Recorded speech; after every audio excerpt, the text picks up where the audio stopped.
Para sa akin lang, we have to protect the interests of the Filipino people over the interest of corrupt politicians. And if we do not show, not just the local community, but the international community, that there is chaos and there is corruption within our system, then there will be no change. Ever since Marcos sat down and Romualdez became speaker, lahat ng ito, this has only been getting worse and worse. At hindi natin pwedeng hayaan lang ito. At some point, we have to say it has to stop. Next day, surprise. Hindi ko sasabihin kung saan subdivision, hindi ko sasabihin kung ilan kami, hindi ko sasabihin kung anong oras. It's just surprise.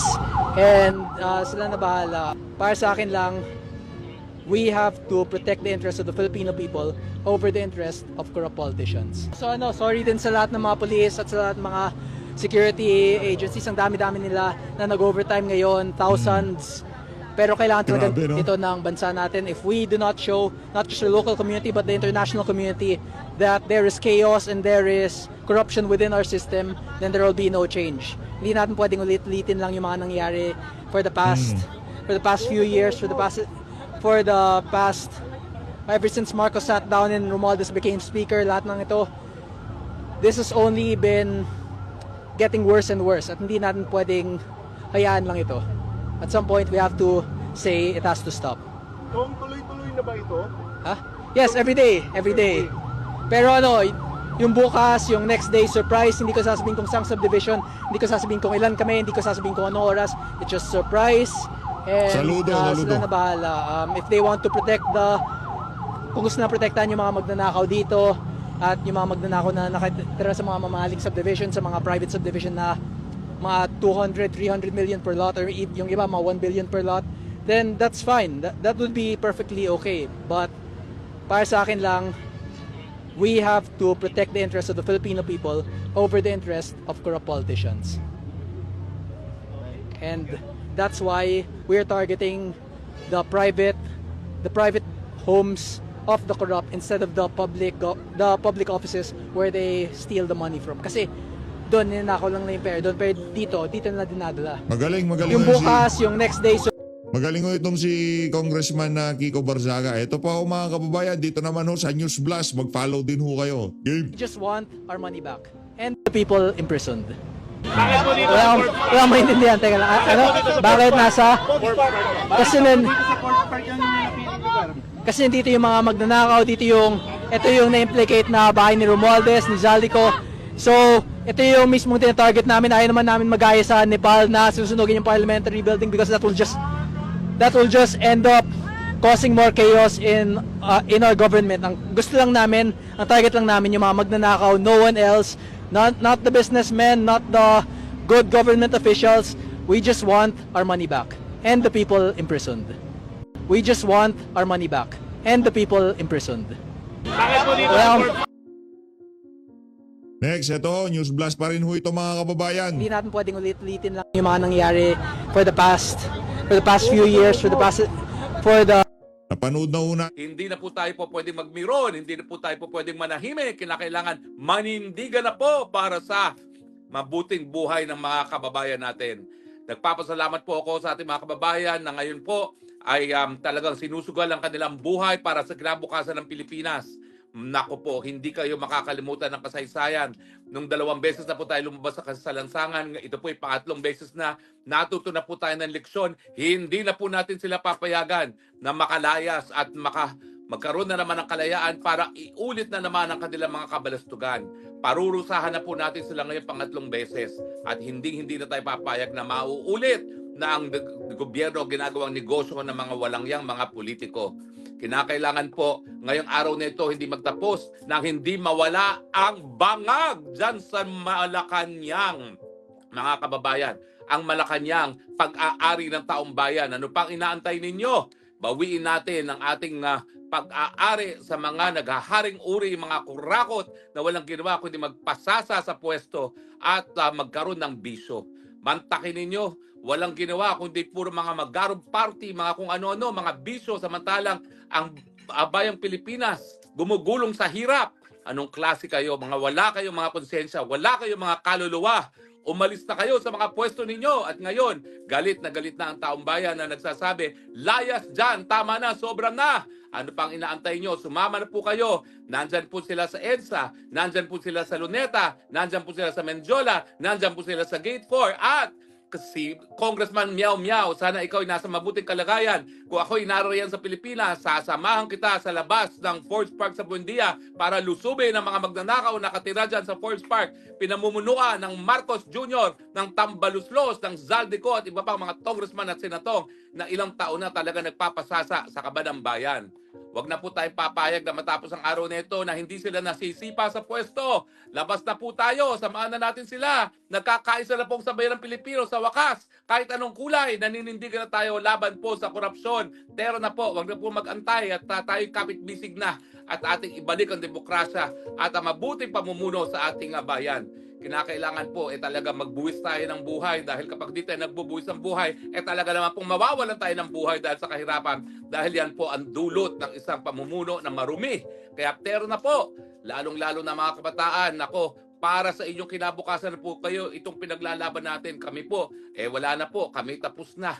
Kami patapos na, nasa finish line na kami, nasa pre-departure area na kami, pero kayo nagsisimula pa lang ng buhay. Kaya para sa inyo na itong paglalaban na ito, pero na po at hindi na po pwede na naiiwan ng Pilipinas ang halos lahat ng mga bansa sa daigdig dahil sa korupsyon.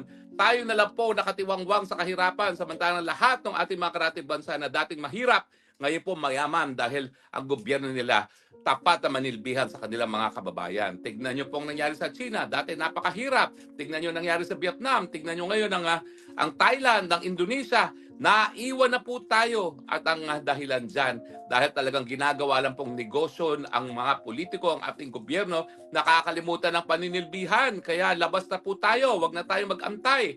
Tayo po'y makibaka na at tayo po'y magkapit-bisig na dyan sa mga magigiting nating mga kababayan na sinusugal ngayon ng mga buhay sa EDSA, sa Gate 4, sa Luneta, sa Mendiola at sa Forbes Park dyan sa harap ng EDSA. Wag na po tayo mag-isip pa.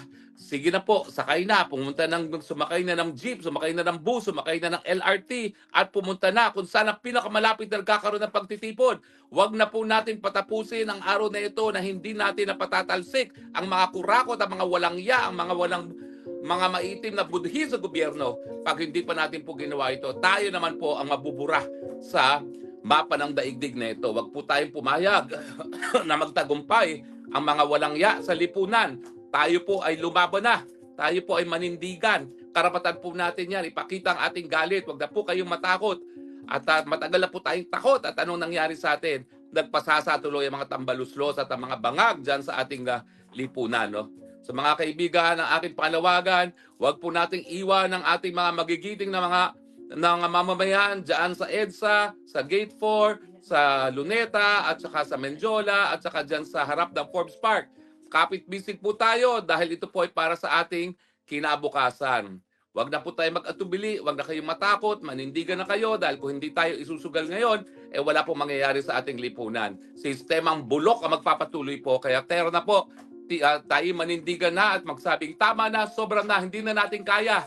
Marcos resign! Marcos resign! Tambaluslos resign! Tambaluslos resign! Zaldico ikulong! Ikulong lahat! Ikulong lahat. Yan po ang ating sinigaw kay Kiko Pangilinan nang narinig niya na talagang ikulong lahat. Ikulong lahat. Kinakailangan po talaga siguro burahin ang mga institusyon na naging kuta ng korupsyon. Kinakailangan po siguro magkaroon tayo ng bagong panimula. Dahil kung hindi po mababagong sistema, patuloy po ang mga SOP. Papayag pa ba tayo na matapos ang lahat, tuloy-tuloy pa ng SOP? Hindi na po pwede yan. Kaya tero na po, labas na po kayo, makilahok na po habang tayo gumagawa ng kasaysayan. Nasa kamay po natin ang kasaysayan ng Pilipinas. Kaya wag na po kayo mag-atubili. Lusob na po doon sa EDSA, sa Gate 4, sa Luneta, sa Mendiola, at dyan po sa labas ng Forbes Park. Bakit naman po ang kayamanan ng bayan nasa kamay lamang ng mga kakaunti na nakatira sa Forbes Park na karamihan ay mga politiko? Saan nyo kinuha ang mga kayamanan nyo kung hindi din sa kaban ng taong bayan? Mga walang ya, mga walang utang na loob, mga maitim ang budhi.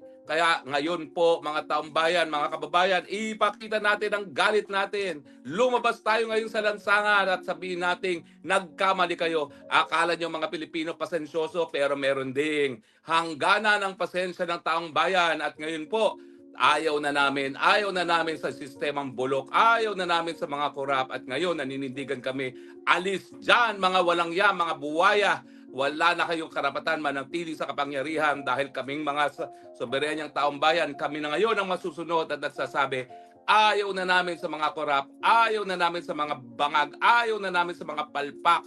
At ngayon po, kami na ang magkakaroon. Ginagawa na po namin ang aming kapangyarihan bilang soberanya para sabihin, sisante na kayong lahat ng mga walang silbing mga magnanakaw sa gobyerno. Alis na kayo dyan. Nako, kung ayaw nyo pang kayo mga tagtad, umalis na kayo ng kusa dyan. Mga kababayan, konti na lang po, magtatagumpay na tayo. Hindi ko akalain ganitong katapang ang mga Pilipino. Hindi ko akalain ganito nung kagalit ang mga Pilipino. Pero mabuti naman po, napuno na ang salop at ngayon po ay talagang sumisigaw na isang boses. Tama na, sobra na.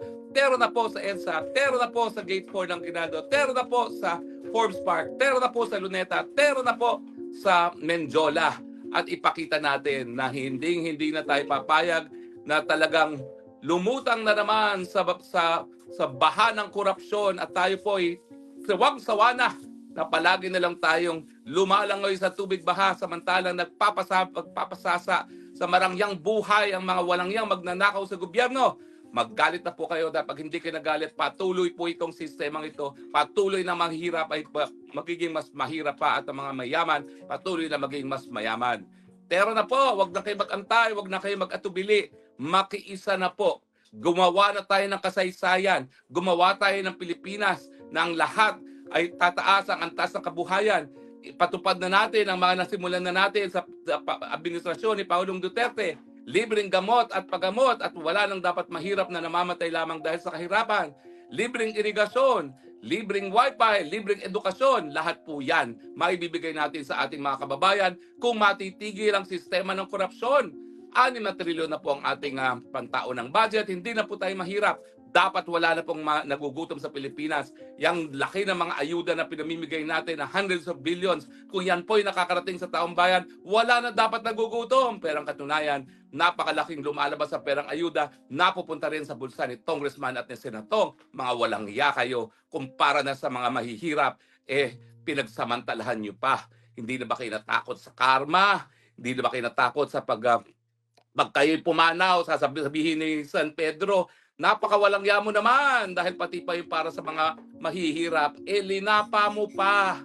Kaya mga kababayan, ito na po, ngayon na po ang ating pagkakataon. Tayo maghusga na.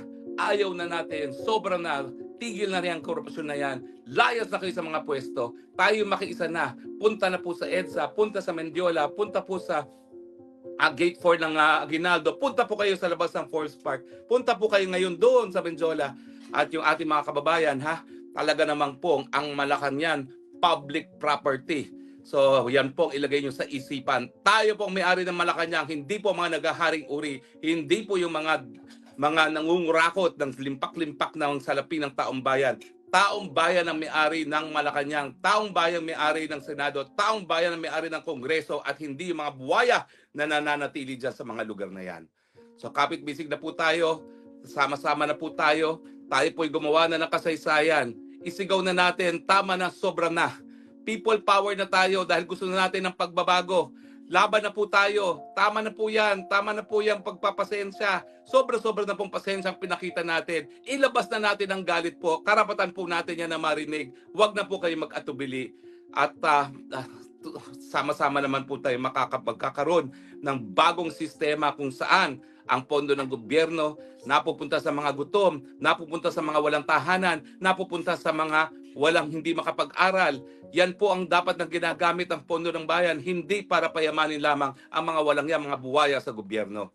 So, tero na po, labas na po kayo ng inyong mga tahanan, itigil na po yung pagko-comment sa mga Facebook, kinakailangan makiisa na kayo. At iparating ang mensahe, hindi nyo na malililang ang taong bayan, hindi nyo na mauto ang taong bayan. Aming pera yang ninanakaw ninyo, aming pera yang pinagpapasasaan ninyo, at kami pikang-pika na. tama na, sobra na itong linggo, October 12, 2025, naghusgang taong bayan. Tama na, sobra na, alis na kayo dyan. Taong bayan na ngayon na nagsasabi, sawang-sawa na kami sa sistemang bulok at kami magkakaroon ng bagong sistema kung saan ang pondo ng bayan pakikinabangan na ng ordinaryong mga mamamayan.